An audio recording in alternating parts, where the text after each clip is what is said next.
Spoštovane in spoštovani, gospe in gospodje, najprej en lep dober dan vsem, ki ste danes tukaj z nami. Pogovarjali se bomo o zelo pomembnih stvareh, ki zadevajo sedanje upokojence, pa ne samo sedanje, ampak tudi vse tiste, ki nekoč še bodo upokojenci. Slovenska demokratska stranka ves čas svojega obstoja in še posebej v zadnjih letih izredno veliko ne samo govori, ampak predvsem dela za dobrobit upokojencev. In tako je nastal tudi predlog zakona o slovenskem demografskem skladu, ki bo, upam da, oziroma prepričana sem, pomagal naši pokojninski blagajni, da bo bolj stabilna, našim upokojencem pa do tega, da bodo dobili višje pokojnine. Kot vidite, smo povabili takšne goste, ki imajo o tej temi veliko zapovedati. Na začetku nas bo nagovoril seveda najprej gostitelj. Danes smo v prostorih Državnega sveta in zelo vesela sem, da je predsednik Državnega sveta, gospod Alojz Kovšca, tudi z nami. Sledi razprava, ki jo bo začel z uvodnim nagovorom predsednik Slovenske demokratske stranke, gospod Janez Janša. Midva s kolego Andrejem Šircljem bova predstavila stanje v pokojninski blagajni, kakšne so danes pokojnine. To je nekako moja naloga, da vam predstavim te razmere, v katerih danes živimo. Magister Andrej Šircelj pa bo predstavil vsebino predloga zakona o slovenskem demografskem skladu. V drugem delu, po krajši pavzi, bo sledila tudi predstavitev mnenj in stališč tistih, ki sicer skrbijo za dobrobit upokojencev, se ukvarjajo s upokojensko problematiko. Zato seveda prav lepo pozdravljam gospoda Janeza Sušnika, predsednika Zveze društev upokojencev Slovenije, in gospoda Branka Šumenjaka, ki pa za upokojensko problematiko skrbi in se z njo poglobljeno ukvarja v okviru kluba seniork in seniorjev Slovenske demokratske stranke. Gospod Branko Šumenjak je namreč predsednik te organizacije. Seveda boste k razpravi povabljeni tudi vi. Kako bo čisto natančno potekalo, bomo videli glede na vaše odzive. Predlagam pa, da vaše misli morda, če je mogoče, prihranite za konec in zelo bomo veseli vašega odziva. Tako, pričeli bomo z delom, ki ga bomo predvidoma zaključili tam okoli pol ene ure, in verjamem, da bo razprava zelo dobra, vsebinska in intenzivna. Zdaj pa vabim k besedi gospoda Alojza Kovšco, da nas lepo pozdravi.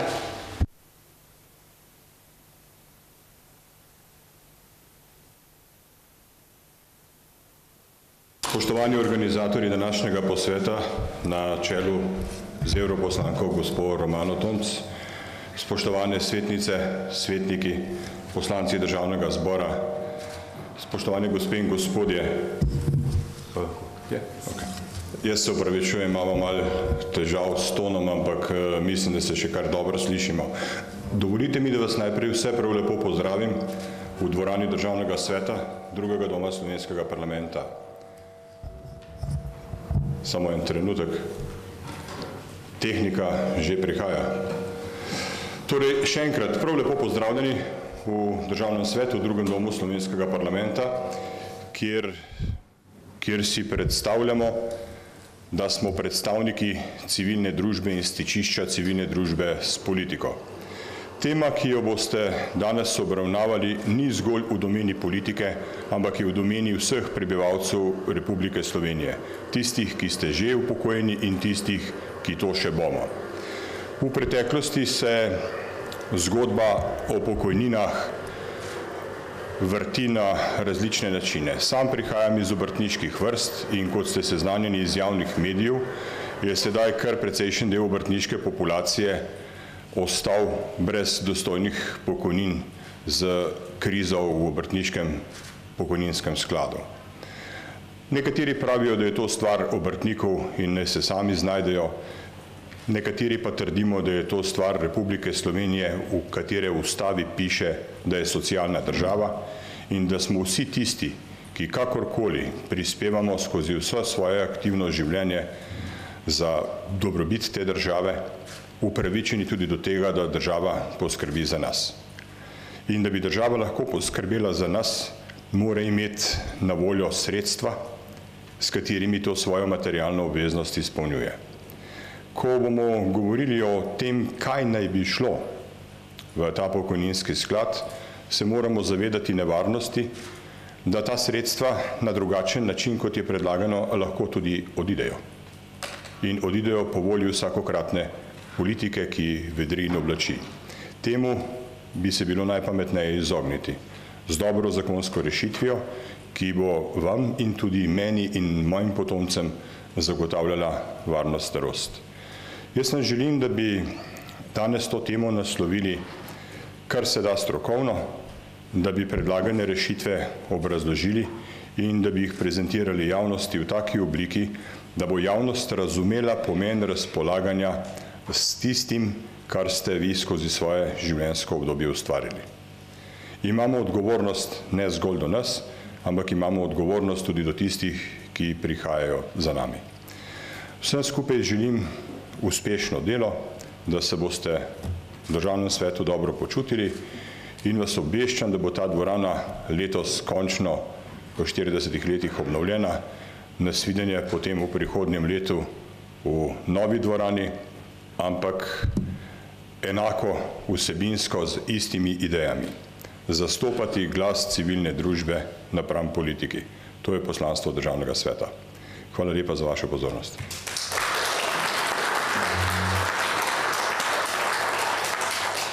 Hvala lepa, gospod Kovšca, za vaš prijazen pozdrav. K besedi vabim pa predsednika Slovenske demokratske stranke, gospoda Janeza Janšo.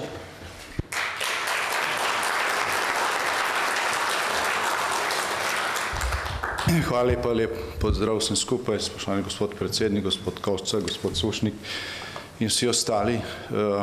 Zdaj verjamem, da niste prvič v tej dvorani Državnega sveta. Verjamem, da ste se večinoma danes ali kdaj prej že sprehodili po celi stavbi slovenskega parlamenta. In če ste to naredili, ste ugotovili, da je pravzaprav v tej dvorani tako ali drugače, da je v tej stavbi pravzaprav vse tako ali drugače obnovljeno, razen te dvorane.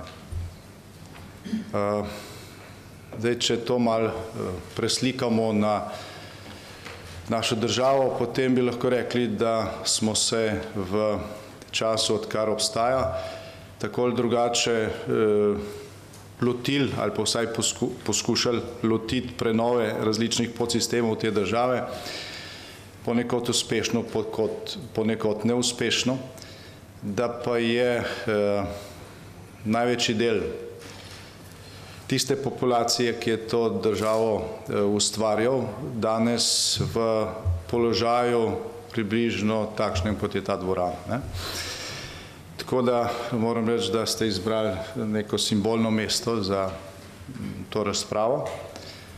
In eden od bistvenih razlogov za takšno stanje, ki si ga tukaj lahko predstavljamo, je to, da nekatere stvari, ki so samo po sebi umevne, niso bile narejene.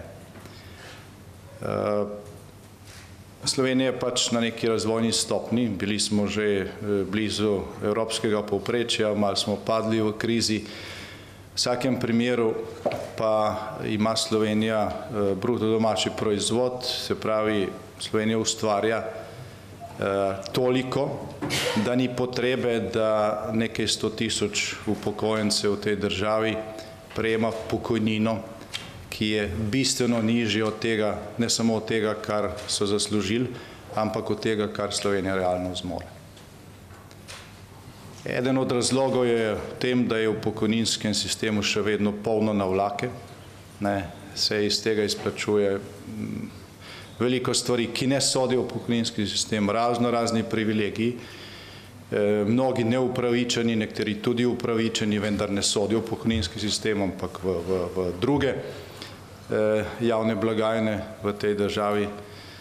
Zdaj, največji manko tega sistema je največji razlog za to, da je stanje takšno, kot je in da pač ta kategorija naših državljanov, pokojnih državljanov predstavlja največjo posamično krivico, če govorimo o kategorijah, ki se še vedno dogaja, je to, da v vsem tem času Slovenija ni bila sposobna vzpostaviti tudi kapitalskega stebra za napajanje pokojninskega sistema. Danes se iz kapitalske družbe oziroma iz tega nekega zelo bizarnega poskusa v pokojninski sklad zliva drobižek. Kljub temu pa ima Slovenija še vedno obsežno državno premoženje. Razbito na različne upravljalce in okrog tega, odkar pomnim, potekajo politične debate, kako to urediti, kako to upravljati, kako to narediti bolj učinkovito in tako dalje. Zdaj, to, kar smo mi predlagali in o čemer danes tukaj govorimo, ni nič novega.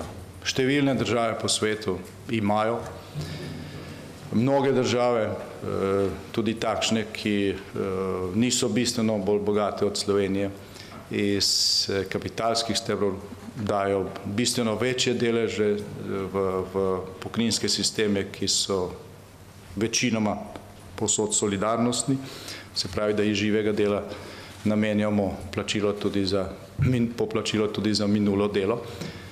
Kljub temu pa se velik delež v večini urejenih držav zagotavlja tudi iz premoženja, iz kapitala, iz naložb in tako naprej.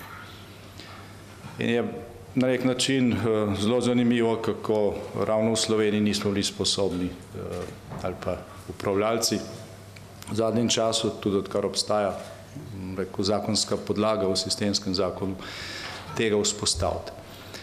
Zdaj, bistvena dilema v zadnjih mandatih, ki je preprečevala, da pride do sprejetja zakona o, jaz bom rekel, nacionalnem pokojninskem skladu, krovni zakon uporablja termin slovenski demografski sklad, zato mislim, kratica nekatere moti, ki pride iz tega, ampak mi tega nismo poimenovali zaradi naše izbire, ampak zato, ker je to v krovnem zakonu. Mislim, da bi bil pravilen izraz nacionalni pokojninski sklad in predlagam, da ga v prihodnosti tako tudi poimenujemo. No, bistveni razlog, da do tega ni prišlo, so razlike v številnih ali pa številčnih vladnih koalicijah v zadnjih mandatih, kjer se posamične stranke prepirajo o tem, kaj bi šlo od državnega premoženja v ta sklad in kaj ne bi šlo. Mi smo, kljub temu, da smo bili v zadnjih mandatih opozicija, skozi so obljubljali podporo temu zakonu, ampak nikoli ni prišlo do končne odločitve ravno zaradi teh razlik. Ne razlik med vlado in opozicijo, ampak zaradi razlik med različnimi vladnimi strankami, kjer je vsaka imela nek fevd, eni v Slovenskem državnem holdingu, drugi v družbi za upravljanje, tretji v kapitalski ali odškodninski družbi in tako dalje.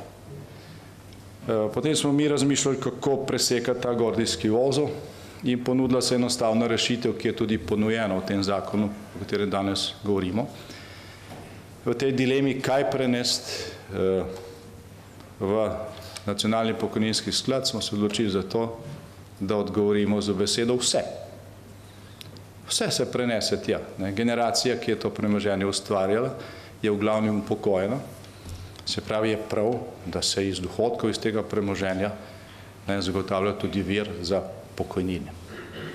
In to s tem, če zdaj govorimo o nekem medgeneracijskem sožitju, ne samo, da se ne oškoduje nikogar, s tem se tudi razbremeni aktivna generacija.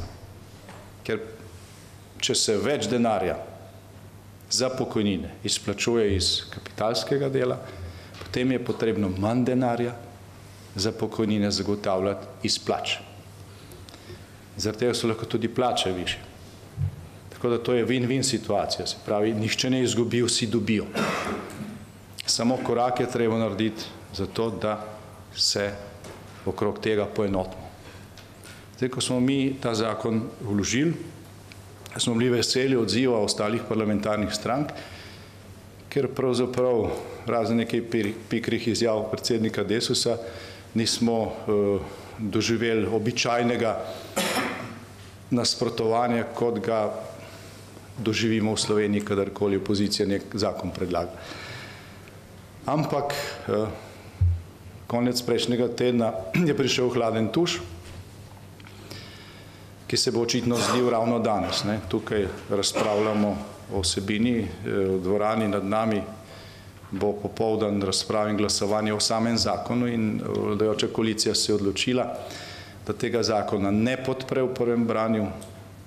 Podpora zakonu v prvem branju pomeni, da načeloma nekaj podpreš, konkretne rešitve pa so odprte in se da usklajevati, spremeniti karkoli soglasno in mi smo pripravljeni na kakršnekoli predloge v tej smeri, samo da pridemo na koncu do celovite rešitve. Finančno ministrstvo je konec prejšnjega tedna predlagalo koaliciji drugačno rešitev in zavrnitev zakona, ki je danes v prvem branju na redni seji Državnega zbora. In kakšno rešitev predlagajo? Staro, ki ni pripeljalo do zakona. Finančno ministrstvo, gospod Bertoncelj, v podpori večine vladnih strank, nekatere se očitno še niso izjasnile, predlaga, da se v nacionalni pokojninski sklad prenesejo samo nepomembne naložbe, samo portfeljske naložbe, ne pa strateških. V deležu, gospod Šircelj bo verjetno kasneje to bolj natančno pojasnil, ampak v deležu je to mogoče ena šestina, ena sedmina državnega premoženja, kar ni dosti več od tega, kar je danes. In je to zgolj neka megla, zaradi katere verjetno do končne odločitve niti ne bo prišlo, ker jaz ne verjamem, da je v tej državi en sam upokojenec, ki bo takšen predlog podprl. Ker je nesmiselen. Samo razdrobljeno upravljanje državnega premoženja, kot ga imamo zdaj, bo postalo še bolj razdrobljeno in še bolj neučinkovito. Še več uprav bo, še več visokih plač, še več nadzornikov, okrog katerih se bodo vladne stranke prepirale in še manj denarja za upokojence. Tako da neko razočaranje je v zadnjih dneh nastopilo, potem, ko je na začetku dobro kazalo. In jaz mislim, da je edina pot naprej to, da predvsem upokojenska generacija, ki po moje najtežje čaka še leta in leta na to rešitev, na račun nizkih pokojnin, da je bolj glasno. Ne glede na politično prepričanje, stranko, kakorkoli, jaz mislim, da je morali upokojenci tukaj v en glas zahtevati nacionalni pokojninski sklad, v katerega se prenese vse državno premoženje. In koristi bodo za vse generacije, vse stranske in Slovenija bo tudi na tej točki postala podobna normalnim državam, ki so sposobne skrbeti za vse generacije na enak in pravičen način. Hvala lepa.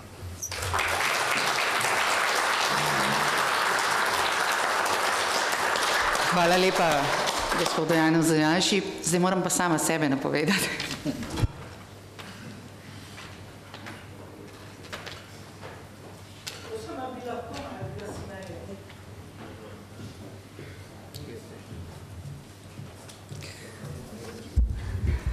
Bomo preverili, gospa, je tole v redu? Dobro. Hvala lepa. Dovolite, da nekaj besed pa jaz pregovorim o naših demografskih trendih in o stanju v pokojninski blagajni. In tukaj opažam, potem me bo najbrž dopolnil ob koncu, se mu tudi zahvaljujem za to, da je prišel namestnik generalnega direktorja Zavoda za pokojninsko in invalidsko zavarovanje, pristojen za finance. Zelo pomembno, da je z nami dobrodošel gospod magister David Klarič. Mislim, da se premalo zavedamo, kako resna je situacija z našo demografijo in v naši pokojninski blagajni. In te demografske projekcije so ključen element nadaljnega razvoja in dolgoročne javno-finančne vzdržnosti. Kajti struktura prebivalstva povsod, še posebej pa v Sloveniji, kjer imamo to stanje precej nevzdržno, se bo spremenila. Jasno je, vsi vam pravijo, to pogosto slišite, na eni strani se bo delež starejših povečeval, na drugi strani pa se bo delež delovno sposobnega prebivalstva znižal. In največji pritisk nas čaka ravno v prihodnjih letih. Da pa ne ostanemo samo pri besedah, je pa tukaj pred nami tudi en graf. Vsi ti grafi so povzeti, da že kar vnaprej povem, ali z gradiv, ki jih je pripravilo Ministrstvo za finance, torej bi rekli, da 100% držijo, ali pa so iz gradiva, ki ga je pripravil Zavod za pokojninsko in invalidsko zavarovanje. To, da se tale krivulja da doseže svoj vrh v letu 2050, nas seveda lahko skrbi. Ampak kljub temu bodo mnogi rekli, veste kaj, to je pa še kar daleč od tega. Ampak demografije se ne da okoli prinesti, ker demografija je matematika in ti podatki in trendi zagotovo držijo, ker danes vemo, koliko otrok se rodi, danes vemo, kakšna je starost aktivne populacije, kdaj približno se bodo ti upokojevali in seveda vidimo, da leta 2050 nas čaka vrh. Vendar do 2050, kot rečeno, je še kar nekaj let in mene bolj kot leta 2050 skrbi tale krivulja, če pogledate od leta 2020 naprej, to je pa že prihodnje leto, ki zelo, zelo strmo narašča. Če gremo na naslednji graf. V povezavi s tem grafom je pa tale graf tudi zelo poveden. Kaj pove? Pove, kakšna je delovna aktivnost, kako naši ljudje v kateri dobi, recimo posredno se upokojujejo, predvsem pa kakšna je stopnja delovne aktivnosti našega prebivalstva in to, kar vidite z rdečo označeno, to je Slovenija. Na prvem grafu je pač aktivnost med 55 in 64 leti, kar vidite, pogledajte, smo tukaj vidimo, da so Grki še nekako slabši od nas, ampak Slovenija je po delovni aktivnosti ljudi med 55 in 46 leti starosti ena izmed najmanj ugodnih ali pa najslabših, če tako rečemo. Ta spodnji graf pokaže enake trende, gre pa za tisto populacijo, ki je še starejša od 65 do 74 let in tudi tukaj smo med slabšimi. In kaj seveda to pomeni? To pomeni, te projekcije nam povejo, da bi po nekem osnovnem scenariju, obstajajo tudi mogoče kakšni malo slabši, malo boljši, ampak nek osnovni scenarij, da bi se izdatki za staranje, to niso samo pokojnine, ampak vsi izdatki za staranje, ki jih imamo v Sloveniji, zdaj znašajo skoraj 22%, 21,9%, ampak povečali se bodo kar na 28,3% in na naslednjem grafu, to je tudi projekcija Ministrstva za finance, vidimo, da bo Slovenija, z Malto imamo enak rezultat, če samo še to omenim, ena izmed najbolj ogroženih držav, kar se tiče izdatkov za staranje prebivalstva v naslednjih letih. Slabšo prognozo od nas ima Luksemburg, ampak, veste, v Luksemburgu je pač stanje tudi glede zasebnih financ in standarda ljudi precej drugačno kot v Sloveniji in jaz se v tem trenutku z njimi ne bi preveč ukvarjala, ampak to pa kar kaže za Slovenijo je pa zelo, zelo zaskrbljujoče. In rezultati projekcij spet ponovno kažejo potrebo po nadaljnjih strukturnih reformah. To nam vsi govorijo. Ampak ti očitki, da ta opozorila prihajajo iz Bruslja, so potem zavrnjeni z nekako argumentom, mi pa že ne bomo delali tisto, kar nam Bruselj zaokaže, ampak mi ne bomo delali tega zato, ker nam Bruselj to pove, kajti v Bruslju ne bodo imeli zaradi tega manjših pokojnin, ampak to delamo za naše ljudi. In to je treba narediti zato, da bo našim ljudem bolje. Treba je nadgraditi pokojninski sistem, pa ne samo pokojninski sistem, s tem je zelo, zelo povezan tudi sistem seveda zdravstvene oskrbe in tudi dolgotrajne oskrbe. Kot veste, po 10 letih letih pregovorov o zakonu o dolgotrajni oskrbi, ki se prelaga iz predala v predal, je danes Slovenija edina država v Evropski uniji, ki nima urejene dolgotrajne oskrbe z ustreznim zakonom. To je bilo nekaj o naših demografski prihodnosti. Ob tem, ko mogoče tole zveni precej pesimistično, rečemo, to ni noben pesimizem, to je realno stanje, ki se ga moramo zavedati. Ki pa hkrati seveda na drugi strani tudi pove, da je to je dobro, da se prebivalstvo stara. To kaže na to, da je naš standard recimo relativno dober, da vseeno se povečuje skrb za zdravje ljudi, da tudi sami, ne samo zdravstveni sistem, za to nekaj naredimo in seveda, hvala Bogu, če bomo vsi živeli dlje. In naš problem niso tisti, ki bodo živeli dlje. Naš problem niso upokojenci, ki bodo, pa rečemo z grdo besedo, bremenili pokojninsko blagajno. Slovenski problem je to, da ima primanjkljaj na drugi strani, to se pravi na tisti strani, kjer manjka mladih, delovno aktivnih ljudi, ki bodo v to pokojninsko blagajno vplačevali. Kako pa je stanje kaj v pokojninski blagajni? Seveda, naš sistem pravi, tisto, kar vplačajo tisti, ki delajo ali ki si sami plačujejo prispevke, njihov denar se pretoči skozi ta sistem, ker mu rečemo pretočni sistem, v pokojnine. Zato je zelo pomembno, koliko imamo zavarovancev. In v tem trenutku pravi Zavod za pokojninsko, to je še malo naprej, to so uživalci pokojnin, ampak v tem trenutku imamo tistih, ki na nek način vplačujejo v pokojninsko blagajno 939.149. To je bilo stanje konec lanskega leta po podatkih Zavoda za pokojninsko in invalidsko zavarovanje. In seveda od teh je največ zaposlenih pri pravnih osebah.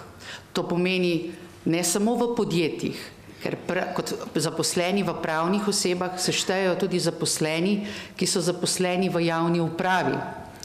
In če vzamemo za primer, da je v javni upravi danes zaposlenih okoli 180.000 ljudi, lahko to številko kar mirno odštejete. Zakaj? Ker za zaposlene v javni upravi pravzaprav plačujemo iz proračuna, seveda njihove prispevke za pokojninsko in invalidsko zavarovanje in bi jih jaz kot take, ne manj pomembne, ampak za statističen pogled na realno stanje, pravzaprav izvzela iz te številke. In če od teh 940.000 odštejete še 180.000, potem boste videli, da kakšno število aktivnih zaposlenih vzdržuje približno 620.000 uživalcev pokojnin. Govorim o uživalcih pokojnine, ker seveda imamo različne uživalce, to je že treba priznati. Imamo starostne upokojence, imamo invalidske upokojence, imamo vdovske, družinske, tako da to je treba ločiti. Pa vendarle te številke so kar zaskrbljujoče. Tukaj v tej tabelci pa vidite, da od leta 2009 pa do konca leta 2018 se je številka uživalcev starostnih pokojnin povečala iz 354 na 445.000, celotna številka pa iz 538.000 na 617.000. To se pravi, kaj bomo rekli, enih 800.000 aktivnih zaposlenih vzdržuje 620.000 uživalcev pokojnin. In to pride do številke oziroma razmerja, če gremo naprej z enim grafom, da je razmerje med zavarovanci in uživalci pokojnin v Sloveniji izjemno kritično. Jaz sem kjer sem se ukvarjala tudi s vprašanjem dostojne starosti in razpravah v Evropskem parlamentu, večkrat slišala reči, da ko bo razmerje padlo na 1:3, ali pa 1:4, lahko rečemo, da imamo resnično kritične razmere v Evropi. Če pa pogledate razmerje v Sloveniji, je pa to 1:1,52. Kaj to pomeni? Da 1,52 zaposlenega vzdržuje enega upokojenca.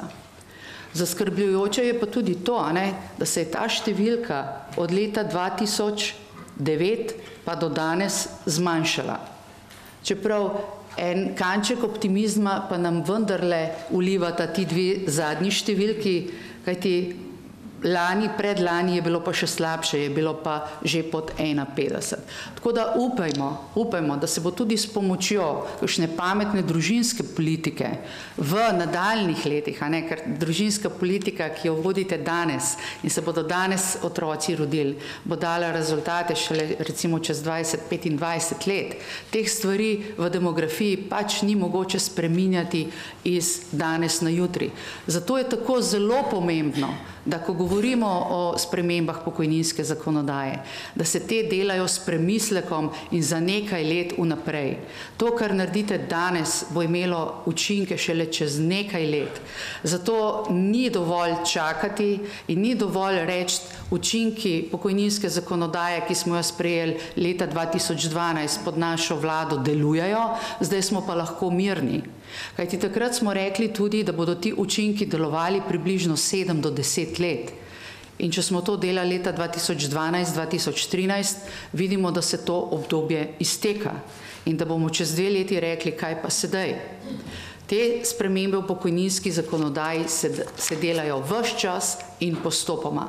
In tiste vlade, ki tega ne počnejo, ne skrbijo za svoje upokojence in za bodoče upokojence.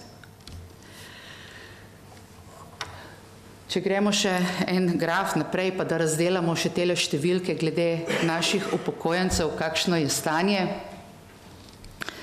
To se pravi, okoli številke 620 tisoč se gibljemo. Mislim, da je to vseeno zanimivo, da si zapomnite, ker potem je lažje vedeti, zakaj so tako potrebne te spremembe, zakaj govorimo o tem, da je treba narediti, zakaj rečemo, ne moramo več čakati. Starostnih upokojencev 448 tisoč, invalidskih 79 tisoč in naj še tukaj povem, da invalidski upokojenci so pravzaprav tisti del upokojencev, kjer se številka pa stalno zmanjšuje. Zdaj se moramo pa vseeno vprašati, zakaj se ta številka zmanjšuje. Ali smo resnično tako izboljšali situacijo, da je invalidskih upokojencev manj, ali pa je morda kdaj v preteklosti prihajalo tudi do tega, da so bili ti statusi morda dodeljevani preveč velikodušno. Ampak kakorkoli že, poglejte, v Sloveniji je 80 tisoč invalidskih upokojencev. In ko je Slovenska demokratska stranka predlagala, da se pokojnine invalidskim upokojencem, ki so resnično mizerne, okoli 200 do 300 evrov na mesec, povečajo, jih je vladna koalicija gladko zavrnila. Menda tega povečanja ne potrebujemo. Za 80 tisoč ljudi.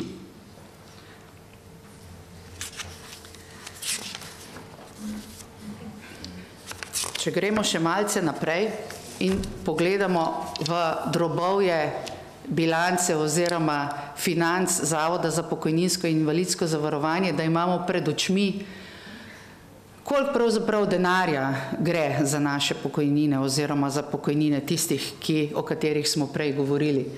Če gremo naprej. Poglejte, najbolj pomembne številke za mene, seveda so vse pomembne, ampak na tem grafu, ki nekaj povedo, so tiste, ki so v prvi, drugi, peti, šesti in sedmi, recimo, vrstici. Direktor Zavoda za pokojninsko in invalidsko zavarovanje se večkrat pohvali, da je pokojninska blagajna izravnana. Kar drži, temu podatku ni mogoče oporekati. Ravno toliko je prihodkov, kot je odhodkov. Kar pa nas more pri tem skrbeti, pa je tale številka iz prve vrste, kjer piše davčni prihodki. v bistvu malce zavaja. Pa rečemo temu tako za to, da boste razumeli ali da bodo ljudje razumeli, to so tisti glavni prihodki, ki pridajo iz prispevkov za pokojninsko in invalidsko zavarovanje in jih je za 4 milijarde 165 milijonov bilo v lanskem letu. In transferni prihodki so pa tisti prihodki, ki jih v pokojninsko blagajno prelijemo iz proračuna.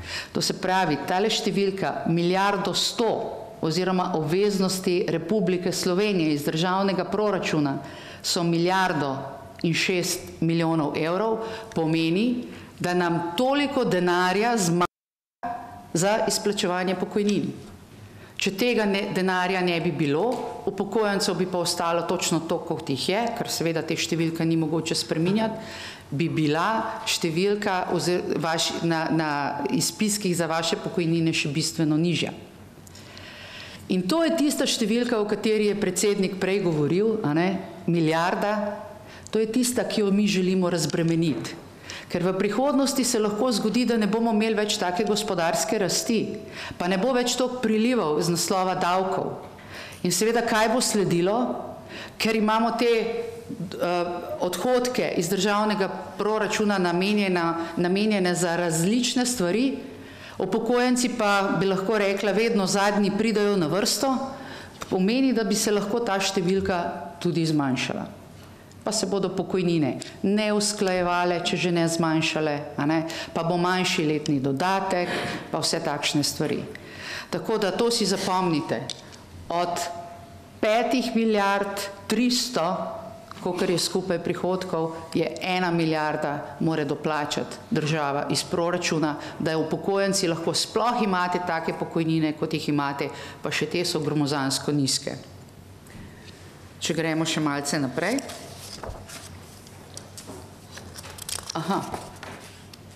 Tako, še tole bo treba pogledati, kakšne pa so resnično te vaše, naše, katerekoli slovenske pokojnine. Leta 2009 je bila povprečno bruto starostna pokojnina, povprečno neto starostna pokojnina se zaradi načina obdavčitve bistveno ne razlikuje, ampak je bila 622 evrov. 622 evrov je bila 10 let nazaj. In poglejte, kakšna je bila povprečna bruto starostna pokojnina leta 2018. 643 evrov. Zdaj si pa zračunajte, koliko smo povišali razne transfere iz kjerkoli, in koliko so se v 10 letih povečale pokojnine. Za dobrih 20 evrov. In še to so se največ povišale v času, ko smo imeli mi vlado.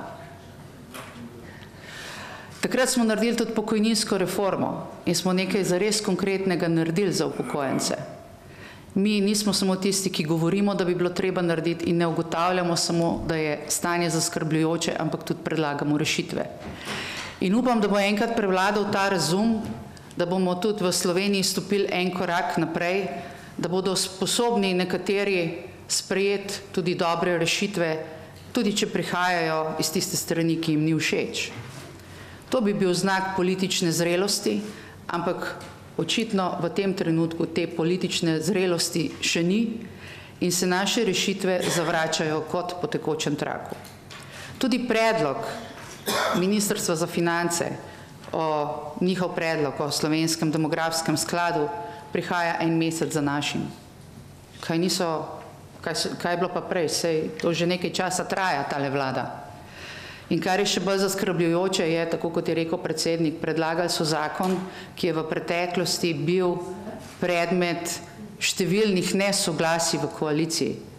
In zakaj zdaj nekako prevladuje prepričanje, da zdaj pa teh soglasij ne bo? Ravno tako bodo. Naš predlog pa je tak, ki zagotavlja, da bi bilo lahko teh nesoglasij čim manj oziroma kar najmanj, ker je najbolj pošten.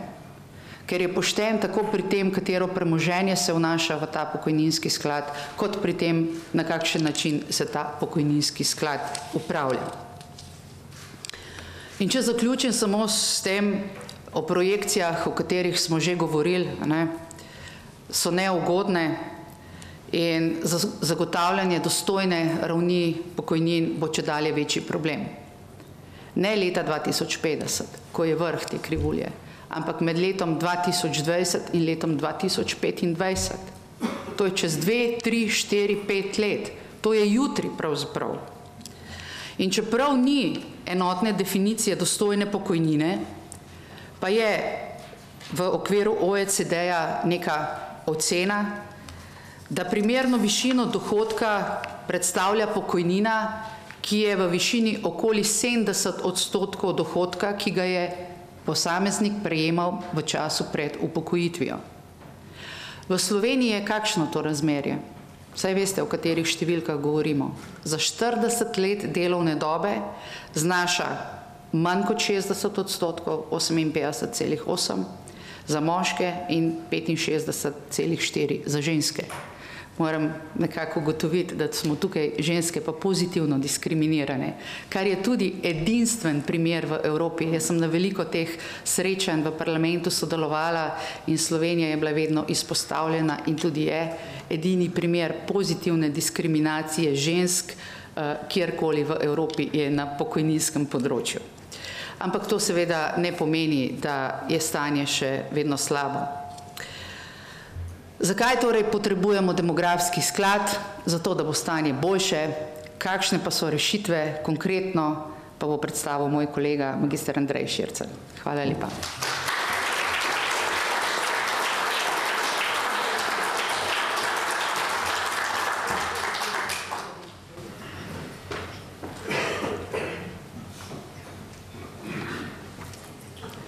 Ja, hvala lepa za besedo, za povabilo. Lepo pozdravljeni. Jaz sem si na začetku morda nekoliko drugače začrtal vsebino, ki jo nameravam povedati, ampak bom v bistvu nadaljeval tam, kjer je gospa Tomc dejansko končala. S to zadnjo razpredelnico, ki jo je predstavila, kjer je dejansko predstavila finančni zorni kot delovanja Zavoda za pokojninsko in invalidsko zavarovanje. In samo na kratko, 70%, približno 70% denarja se dobi iz prispevkov, kot je povedala, in na drugi strani približno 20% se dejansko dobi iz proračuna. Se upravičujem, 78,7 in 20,8 iz proračuna. Ampak tam je bila še ena postavka, 50 milijonov, priliv kapitalske družbe. KAD-a. KAD je eden izmed upravljavcev državnega premoženja. 50 milijonov. In v tem zakonu, ki ga predlagamo, da se bo večji del denarja, namenjenega za pokojnine, dobil iz kapitala države Slovenije in premoženja države Slovenije, državnega premoženja, ki pa ni samo v KAD-u. KAD ima manjši del. Največ ga je v SDH-ju. Tam so strateške in nestrateške naložbe. Nekaj ga je tudi v družbi za svetovanje. Nekaj ga je v družbi za upravljanje terjatev bank. In tudi še v nekaterih velikih državnih finančnih inštitucijah, kot na primer v Zavarovalnici Triglav. In če sem še vedno pri financah, potem bi namesto teh 50 milijonov, koliko zdaj dobimo, dobili, če upoštevamo podatke za leto 2017, dobili 707 milijonov.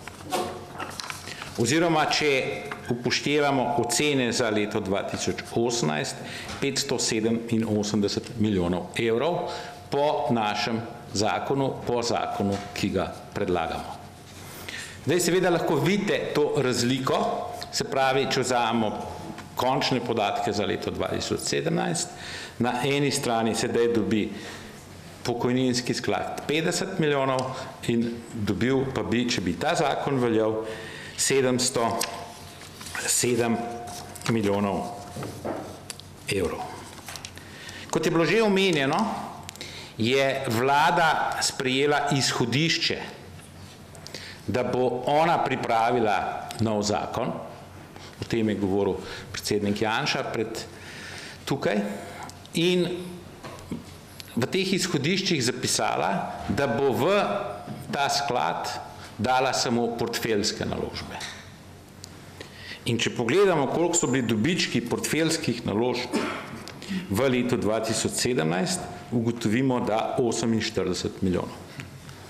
In kakšne so ocene za leto 2018? Jaz vem, da smo v letu 2019, ampak še vedno ni dokončnih zaključnih računov, revizij in tako naprej, zaradi tega govorimo o ocenah. To se pravi, za leto 2018 ocena 88 milijonov. Na drugi strani 707 oziroma 587 milijonov, skoraj 600 milijonov za 2 leti. Zdaj vidite razlike in vidite razliko, koliko bi bilo financiranega iz premoženja, državnega premoženja, ki smo ga dejansko vsi mi tukaj ustvarjali, ki ste ga tudi vi ustvarjali, po našem predlogu in po vladnem predlogu. In seveda, zaradi tega, gledajte, lahko rečemo, da je to, da se bo zdaj financiral pokojninski sklad iz portfeljskih naložb in da bo dobil tako majhne dividende, tako malo, gledajte, to je v bistvu nesmiselno, ker se bo ustvaril samo še en sklad, ki se bo v glavnem ukvarjal sam s sabo, ki bo v glavnem večino teh dividend tudi že potrošil in jih dejansko nič ne bo. Lahko rečemo, da gre v takšnem primeru, v teh izhodiščih, ki jih je predstavila vlada, za neke vrste prevaro.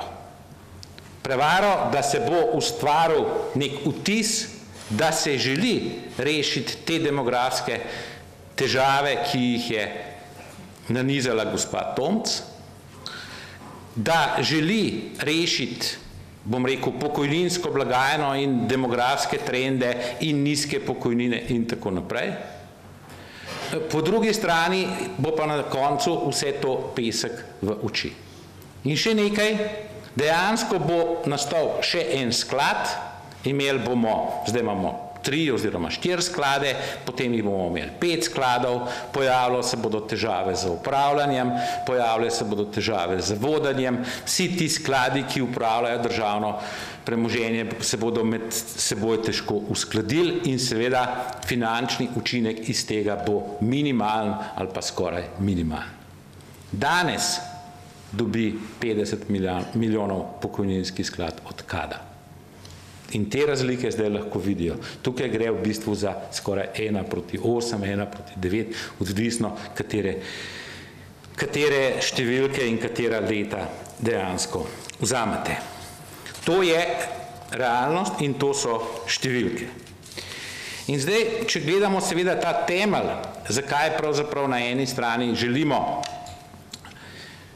vse državno premoženje skoncentrirati na k enemu upravljavcu na en sklad in vse dobičke nameniti za povečanje pokojnin, za večjo stabilnost pokojnin in seveda tudi za pravičnost teh pokojnin.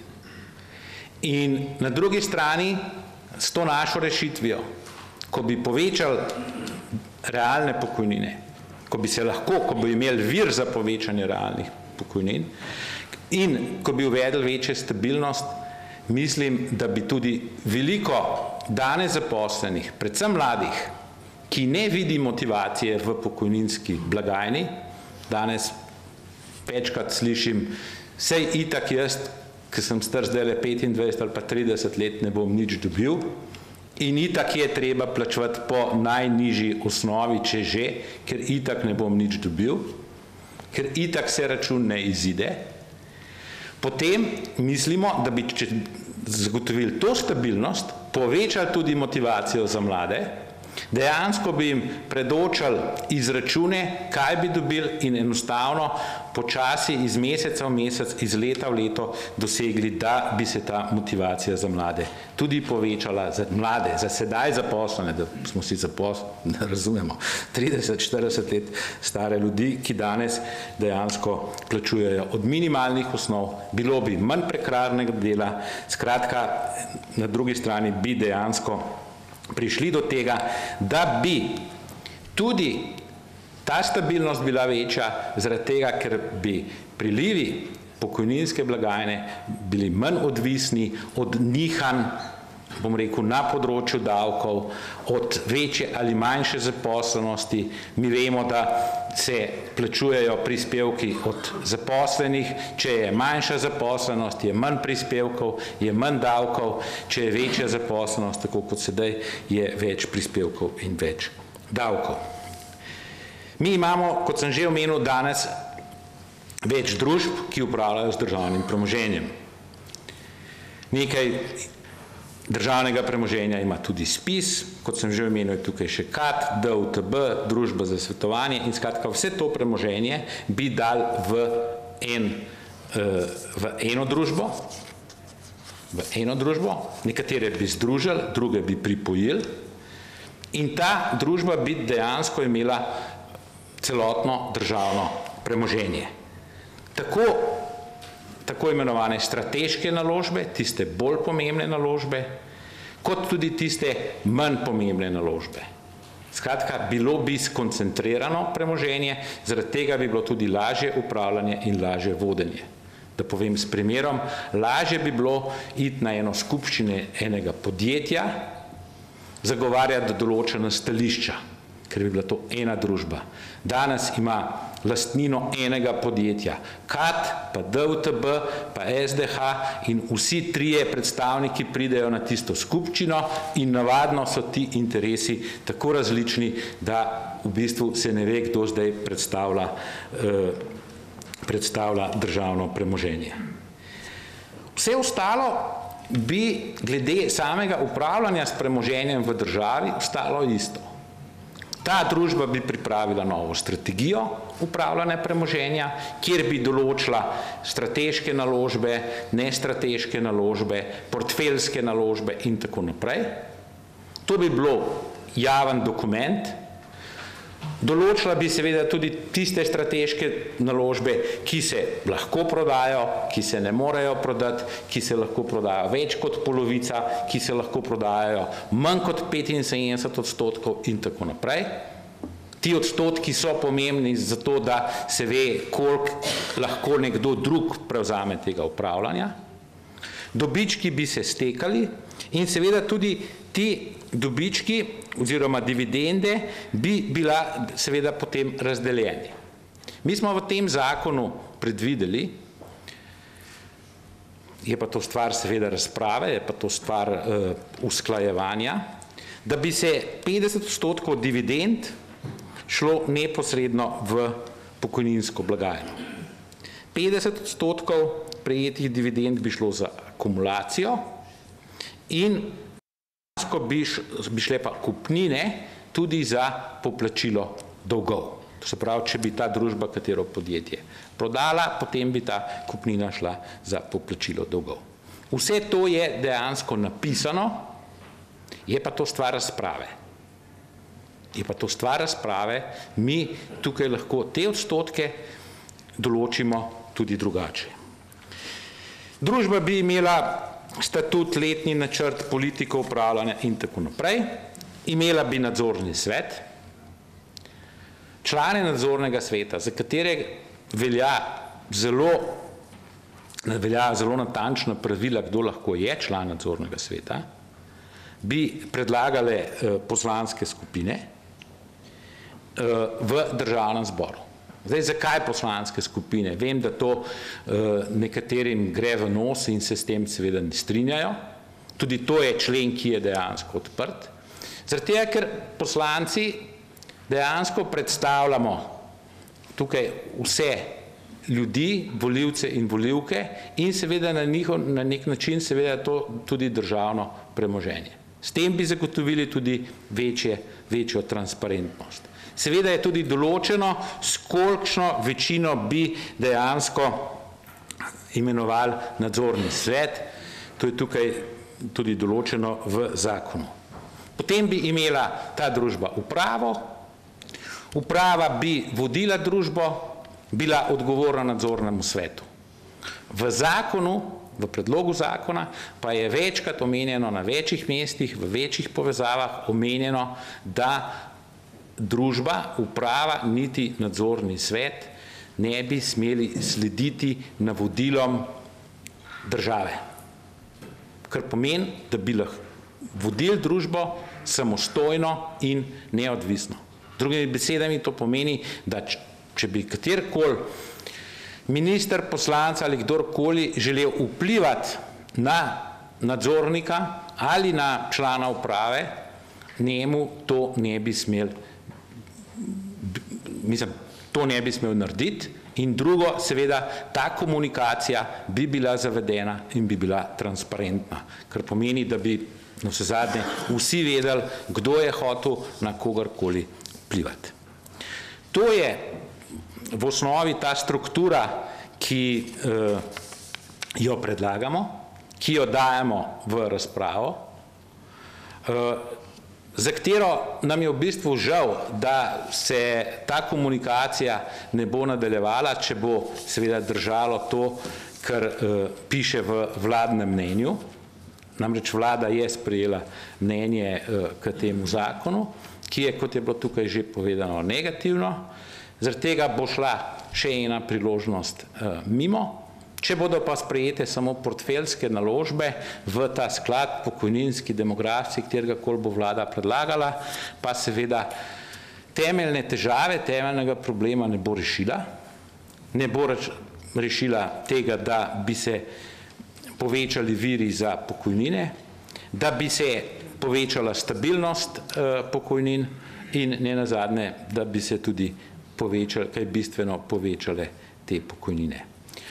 Mi smo odprti, pričakujemo predloge, rešitve in seveda upamo, da se bo v nekaj urah vlada in koalicija premislila in sprejela zakon v nadaljnjo obravnavo. Hvala lepa.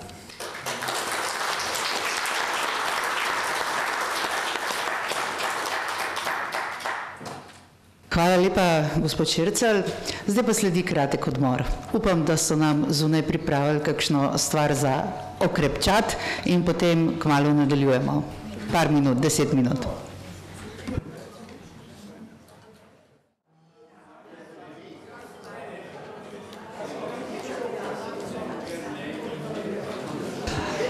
Lahko prosim, če počasi zapremo vrata.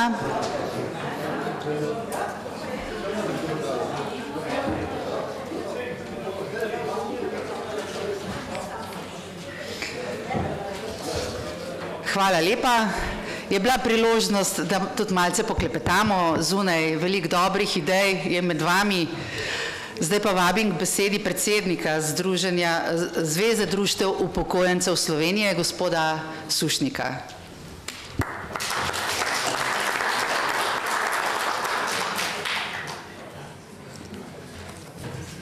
Ja, lepo pozdravljeni vsi skupaj, v dvorani vas je kar veliko in hvala za povabilo za današnjo pomemben skup in pa posvetovanje glede rezervnega demografskega sklada.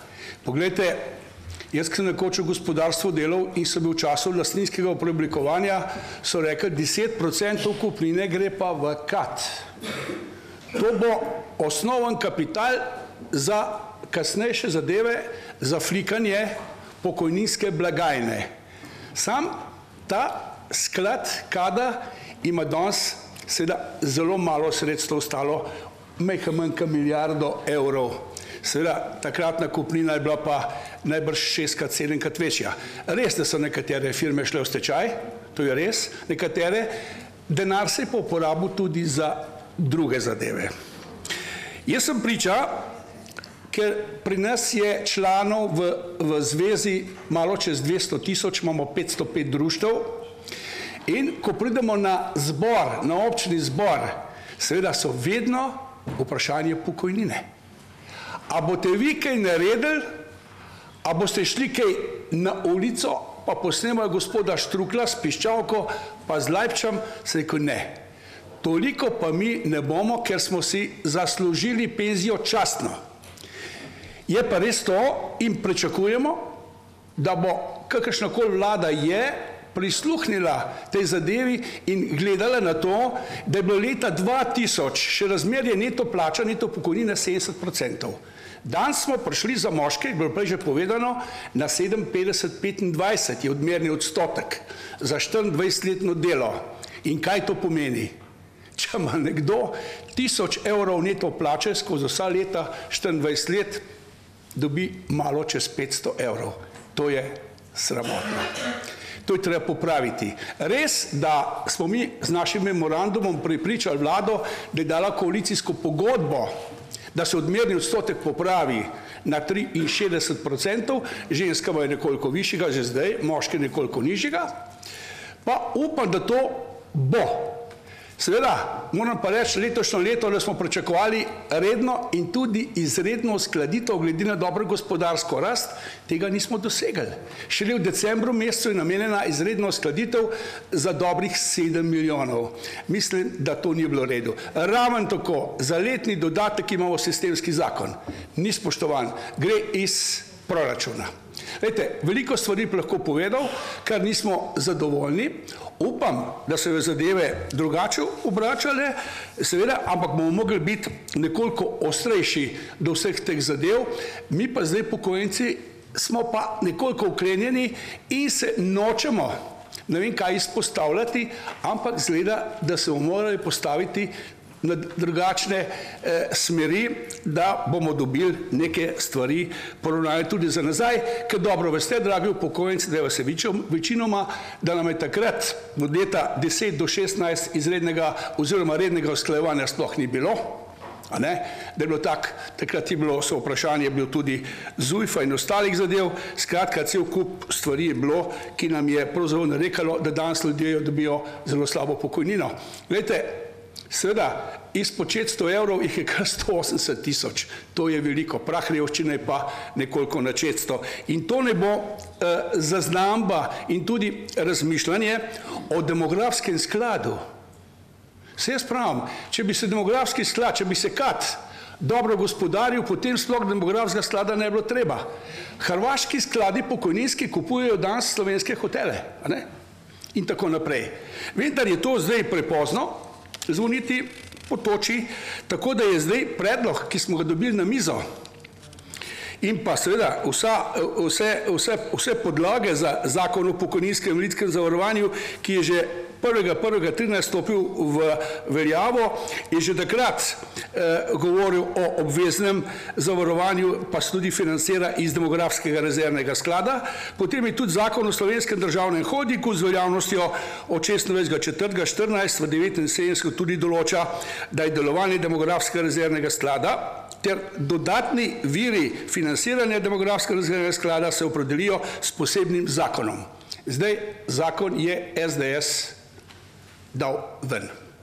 Seveda, vlada je tudi pohitela, pa je tudi svoj predlog na nek način tudi plasirala, nimamo še detaljev, kaj vse vsebuje, smo samo obrobno obveščeni, da so to tiste zadeve, o katere smo najmanj računali, da bojo uvrstili portfeljske naložbe. Skratka, gospod Čilcelj je točno povedal, a ne, iz portfeljskih naložb se da bo nič kaj dosti krepil in mladih ne bomo prepričali, da bojo zaupali v pokojninski sistem, a ne, če ne bomo v demografski sklad dali tiste usmeritve pomembnih družb, strateških, da bo tudi nekaj prinašale.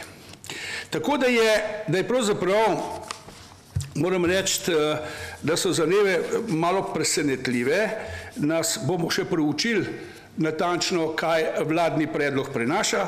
Jaz bi pa zdaj prebral nekaj mojih osebnih pogledov na ta predlog in pa tudi sklep naše komisije za pokojninsko politiko pri ZDUS-u. Ostali organi to še niso obravnavali, je pa na tej komisiji sodelovala tudi gospa Tomčova, da je videla pravzaprav kakšno vzdušje in pa kakšna nagnjenost je in pa zaključek imam pa danes tukaj podpisanega, kako se tudi ZDUS, ta komisija nagiba k reševanju tega problema. Jaz sem takole napisal, bom čist kratek, ker vem, da imam na razpolago 10 minut, malo več. Po vsebini mi je predlog zakona bližji kot dosedajni ministrov, ko govori o tej zadevi, in pa Desusov, ko je bil vložen tik pred padcem vlade. Moje osnovno izhodišče je bilo v tem, da sem na demografski sklad prenese v bistvu kar vse državno premoženje, vseh skladov, ki jih našteva tudi ta predlog. Meni osebno to zelo odgovarja, ker edini na ta način se bo res pritekalo v demografski sklad toliko sredstev, da bomo lahko ali jih sproti nekaj porabili ali dolgoročno porabili. Seveda, po drugo točko pa, da dodatno ne obremenjujemo javnih financ s prenosom kakega dela tekočih prihodkov proračuna v ta sklad. Država v širšem smislu ima danes več kot 12 milijard premoženja v gospodarskih družbah, razdeljene so tudi drugod, ko je gospod Šilcer prej povedal, in je še vedno seveda lastnik petine, če sem prav povedal, vsega gospodarstva v Republiki Sloveniji. Dejansko lahko rečemo, da so to ustvarile prejšnje generacije in načeloma naj bi se to uporabljalo za potrebe financiranja pokojnin generacij, ki so to ustvarjali oziroma pokrivanje primanjkljaja pokojninske blagajne. Zato torej zagovarjam, da se vse premoženje države razume kot demografski sklad za potrebe upokojencev. Ostaja pa odprto vprašanje, to je moje mnenje, način upravljanja tega sklada in način koriščenja premoženja za tekoče izplačevanje pokojnin. Poleg zakona zelo močno izpostavlja, da ne zakon vse to premoženje naložbe upravlja samostojno in neodvisno, da niso vezani na navodila državnih organov. Država, po mojem mnenju, bi mogla vseeno skrbeti skupaj z demografskim rezervnim skladom, delati nadzor nad tem in usmerjati razvoj. Namreč potrebno se je vprašati, kdo potem odločil, na primer, o energetiki Slovenije, o potrebnih vlaganjih, če bo o energetskih podjetjih odločal neodvisni sklad, ki bo interes predvsem čim višji donos. No, na drugi strani pa se predlaga, da naj bi nadzorni svet izbran čisto po politični liniji, po strankarskem ključu. Tukaj se pa tudi čisto ne strinjam, jaz pravim, mi smo civilna družba, bi bilo pa dobro tudi kakšnega člana v nadzorni svet iz civilne družbe dati. Jaz že do zdaj, mi imamo ogromno članstva iz preteklosti, ki nekaj vejo pa nekaj znajo. Nobena vlada nas v kakšen nadzorni svet, razen na Zavod za zdravstveno socialno zavarovanje imamo predstavnike določene po zakonu in na ZPIZ-u. Drugot nas ne vključujejo. Pa imamo dosti potencijala, dosti sposobnih ljudi. Tako da sem zelo žalosten, da ne vidijo, da potencijal iz preteklega obdobja te generacije še veliko vemo, veliko znamo in da bi lahko bistveno pripomogli v posameznih firmah. Torej, ta samostojnost sklada in neodvisnost od države se mi zdi nekako vprašljiva. Poiskati moramo neko rešitev, da se izognemo prevelikemu političnemu vplivu na vprašanje, na upravljanje in vodenje. Sklad pa mora zasledovati interes države in temu ustrezno voditi politiko naložb. Torej, tudi vprašanje koriščenja sredstev. Po predlogu zakona naj bi polovico donosov dividend sklad namenjal ZPIZ-u, plus 10% kupnin od prodaje, polovico kupnin še v proračun in pa ostalo naj bi se kopičilo v skladu. Glejte, kakorkoli že bo. Jaz bi rekel, da je to ena varianta. Če bo vlada prišla z drugo varianto, naj se za božjo voljo dobre stvari potegnejo ven in naj tudi vlada reče temu predlogu SDS-a, da je primeren za nadaljnjo obravnavo. To bi bilo pošteno. Če pa kur na začetku bojo rekli, ne, to gre pa stran, potem smo tam, kjer smo dejansko bili. Pa pa spet firme štiri, kjer ne grejo not, pa kjer ne. Poslušajte, če vam povem, kaj se dogaja pri enem obdobju, ko smo strateške firme šteli, kjer ne gre not, pa kjer ven, pa kjer sem, portfeljske ne, to je bilo neko, pod domače reče, oprostite izrazu, kupčkanje, ki ni imelo resne podlage, da se predstavi en tak zakon, ki bo res zapolnjeval probleme pokojninske blagajne. Torej, tako da je, pravzaprav, generalno sem zagovarjal rešitve, da se vse premoženje da v en sklad in se ta vodi čim bolj strokovno in se sledi strateškim usmeritvam in dolgoročne namene za financiranje pokojnin. Čeprav za to pokojnine ne bodo nič više. Važno je, da imamo ta sklad za to, da nam omogoča manjšo obremenitev proračuna Republike Slovenije. Torej, tako da je dejansko tako, če v predlogu zakona in na več načelnih stališč, ki je mogoče malo bolj odstopajo od običajnih pogledov, dejansko se vsi prepirajo s tem premoženjem, načeloma pa na pokojnine, sploh, bi rekel, tako drugačen vpliv nima. V Sloveniji je neobvladljiva situacija v tem trenutku in jaz mislim, da bi se mogli dejansko res zdramiti, ker zdaj, ko je neka tekmovalnost nastala med SDS-om in vlado, jaz mislim, da se bo dele nekaj zgodilo. Želel pa bi, da mi tudi upokojenci predlagamo na svojih organih, da ne se le dobre stvari, to, ko sem že rekel, potegnejo ven in dejansko res tak zakon pripravi, da bo pil vodo in da bo omogočal zaupanje mladih. Danes vsi mladi govorijo, se nam kol pokojnine dobil, kaj pa hodil v službo. Zato pa je problem tak, rekel, negotov in bi morali s tako zadevo potegniti pozornost na to. Naša komisija, ki je dobila zelo hitro tudi materijale strani stranke SDS, seveda se je usedla in zadevo pregledala. Imamo tudi nekaj strokovnjakov za pokojninsko in invalidsko zavarovanje, tako da je ocena taka, ki jo zdaj pravzaprav tudi prebral. Na 10. seji Komisije za bivalni standard in pokojninsko politiko ZDUS smo se seznanili s predlogom zakona. Cilj predloga zakona o slovenskem demografskem skladu, ki ga je predložila SDS, je koncentrirati vse naložbe države pri enem upravljavcu prihodke in iz teh naložb potem nameniti predvsem za sedajne in bodoče generacije upokojencev. Vidite, tako da je potem, to je ena od glavnih opredelitev, seveda je pa tukaj bilo vprašanje izpostavljeno, da se ta samostojnost sklada, čista samostojnost, ki ga zakon opredeljuje, morda zdi nekoliko sporna, da je neodvisna čisto od države, kot sem že prej omenil. Po drugih mnenjih je pa spet vprašanje portfeljskih naložb. Že prej smo to napisali, preden je vlada to ven dala, da portfeljske naložbe ne bojo prinesle kakšnega učinka in mi se usmerjamo k strateških naložbah, ki so danes pri SDH-ju in drugod razporejene še po drugih skladih. Tako da je pravzaprav končni predlog tudi na to delitev, kot sem je že prej omenil, pravi sklep takole. Torej, predlog zakona o slovenskem demografskem skladu, ki ga je predložila SDS, je primerna podlaga, to se pravi izhodišče za nadaljnjo obravnavo.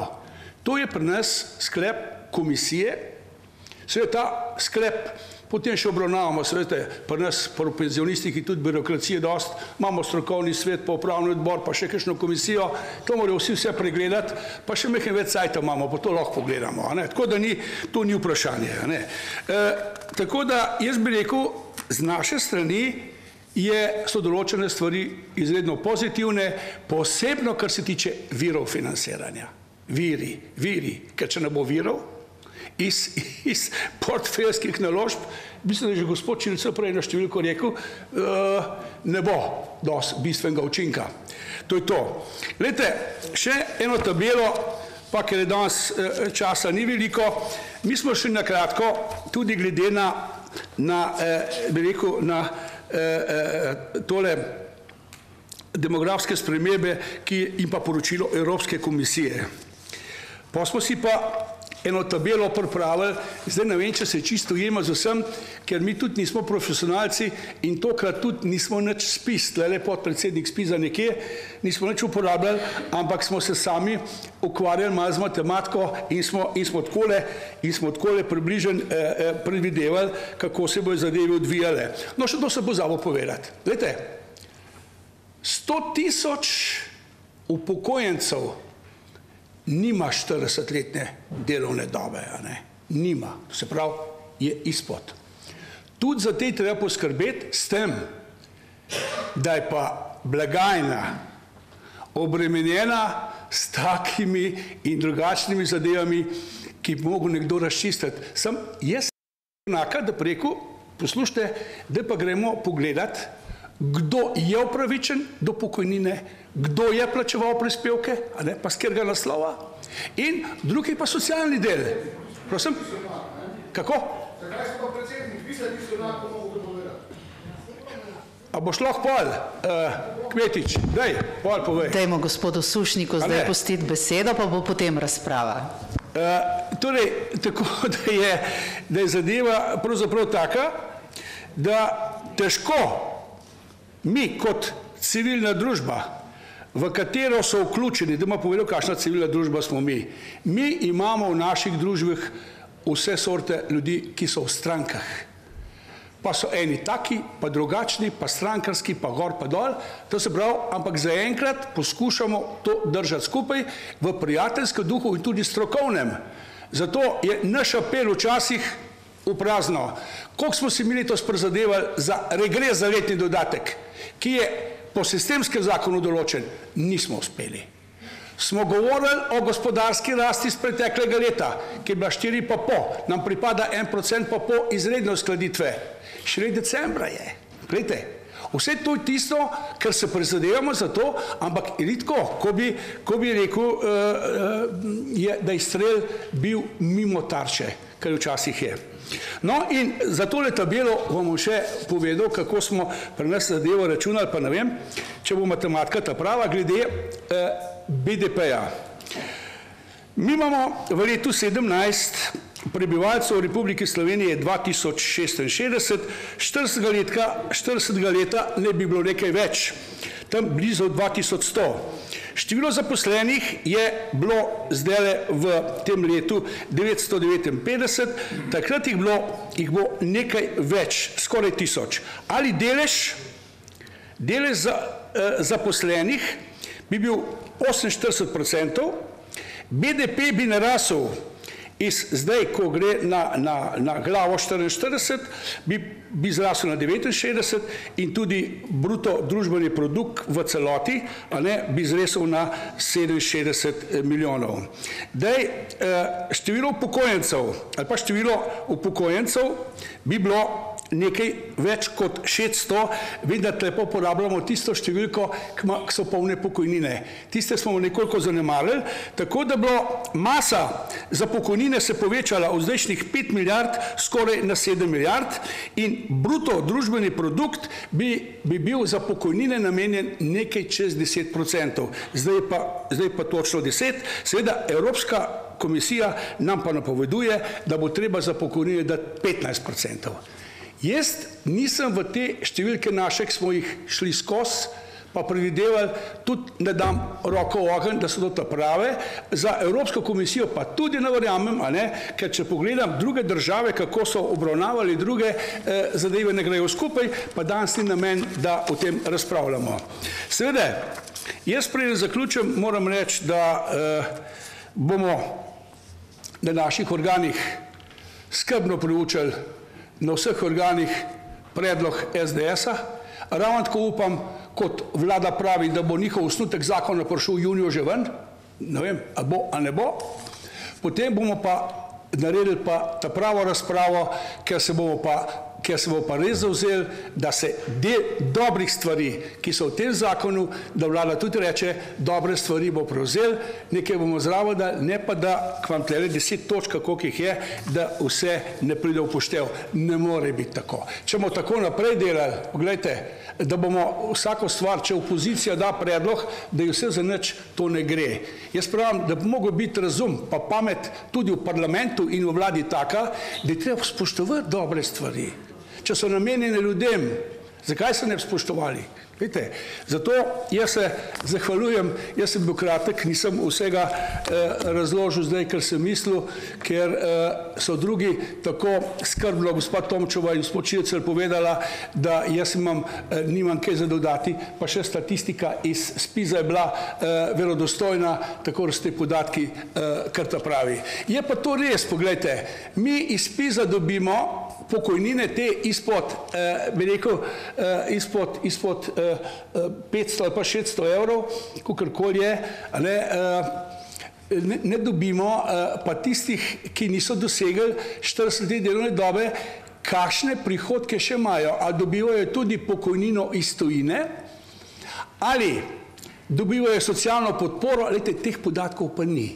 Tako da mi v glavnem govorimo vedno o podatkih SPIZ-a, ki so verodostojni, seveda jim pa manjkajo te podatki. Sociale ne moreš dobiti, ker je to zajamčena tajnost, kdo dobiva, na kakšen način dobiva, o tem se da veliko spregovoriti. Rečem pa to, Slovenci se zaslužimo boljše pokritje in dostojno življenje. Hvala.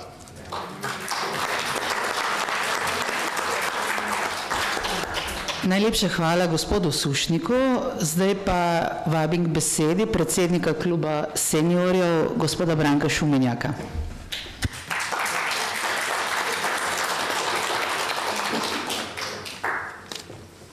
Lep pozdrav tudi v imenu seniork in seniorjev v Slovenski demokratski stranki. Zdaj nas je malo manj, kot jaz predstavljam manjše število, kot gospod Sušnik, ki nekako pokriva to v globalu in se večkrat sliši, da je njihovih 600 000 upokojencev, nas je bistveno manj, zato je tudi beseda moja bo malo krajša, ampak bo bolj konkretna.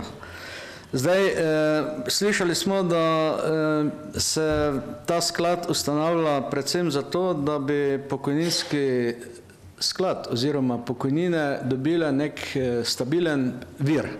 Ker proračun je tak, kot je bilo povedano, enkrat je malo manjše, enkrat je malo večji, ko bo gospodarska kriza, bo malo manjši, zdaj je veliki, ampak tudi zdaj v tem času, ko je velik, ni neke želje potem, da bi se ta vir, ki je pa danes na razpolago, prerasporedil v sklad za upokojence. Upokojenci, ki jih jaz predstavljam, pač hočemo, da je sklad, da so pokojnine, sklad, ki napaja pokojnine, da je vzdržen, da so pokojnine pravične in da so socialne. Zdaj, kaj to pomeni? Socialne, jaz pravim tak, vsak upokojenec, ki dobi pokojnino za polno delovno dobo, bi moral imeti takšno pokojnino, da ne bi bilo treba za njega dati iz sociale nič. To se pravi, da bi lahko s tem normalno živel in plačal tiste storitve, ki v starosti potrebuje. Tisti delavec, ki je delal malo manj, tudi po delovni dobi, bi moral tisti del pokojnine do te višine, ki je še nekako vzdržna za življenje, dobiti iz drugega vira, se pravi iz sociale. Medtem ko pa pravične pokojnine pa je tako. Danes, kar se pravičnosti tiče, tudi med pokojenci ni več tiste pravice. Imamo pokojence prvega reda, drugega in tretjega. Tisti, ki so šli v penzijo takrat, ko je bila recimo poprečna plača računana za zadnje leto in pa 80%, imajo bistveno višjo penzijo danes kot tisti, ki grejo danes v penzijo ali pa so šli včeraj za isto delo, za ista plačila, za isti poklic, imajo tudi po 30 do 40% večje penzije. To je pa tisto, kar mi pravimo, da pokojnine niso pravične. In to bi treba bilo uskladiti tudi za nazaj. Tudi usklajevanj pokojnin, tako kot je povedal moj predhodnik, ni bilo, tudi to bi bilo treba uskladiti za nazaj. Zdaj, jaz nisem tak mehek, kot je bil gospod Sušnik. Jaz pravim, da je treba pogledati malo vzore. Pri nas, v naši državi, si pač tisti, ki so malo bolj glasni, ki se vejo postaviti za svoje stališča, ki tudi včasih malo zaropotajo, pač dosežejo vse. Če gremo gledati sindikate javnega sektorja, ki so si izborili pač neke stvari, ki jim pripadajo po nekih predpisih, tako kot nam, tudi penzionistom, ne, pač moramo biti bolj glasni. In mene veseli, da gospod Sušnik danes je povedal, da oni podpirajo ta sklad, ustanovitev tega sklada, da se tudi strinjajo, da gre vse državno premoženje v to sklad, da ne bi potem spet imeli ustanovili smo enkrat eno slabo banko, zakaj že, da ne bi imeli zdaj ustanovljenega kakšnega slabega sklada, ne, pa bi potem iz tega sklada črpali minuse, ne pa pluse, tako da to se seveda strinjam z gospodom Sušnikom in pač podajam roko in hočem, da sodelujemo pri tem, da se postavimo in da glasno povemo, da hočemo, želimo in prisilimo to vlado, da to podpre.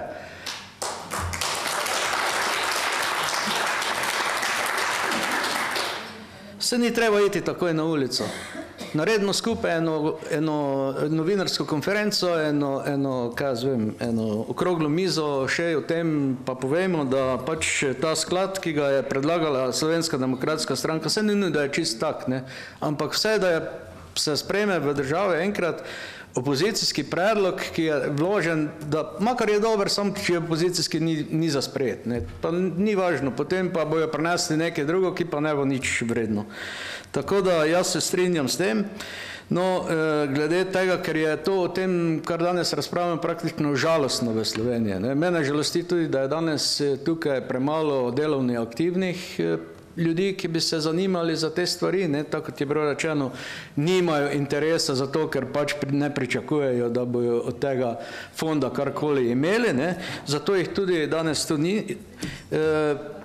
Bi pa na koncu vseeno malo na eno veselo stvar, malo na humor potegnil in bi povedal, ne, Romana, ko je povedala o pozitivni diskriminaciji žensk, ne, mogoče je pa tudi to namerno narejeno, ne, da imajo ženske višjo penzijo v Sloveniji, zato ker zdaj si bo tako vsak lahko zbral spol in bomo vsi ženske, pa si bomo s tem malo povečali penzijo.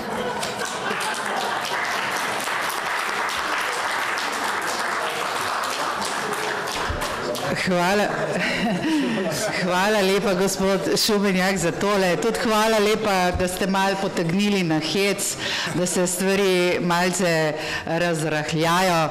Zdaj pa je čas za vas, za debato.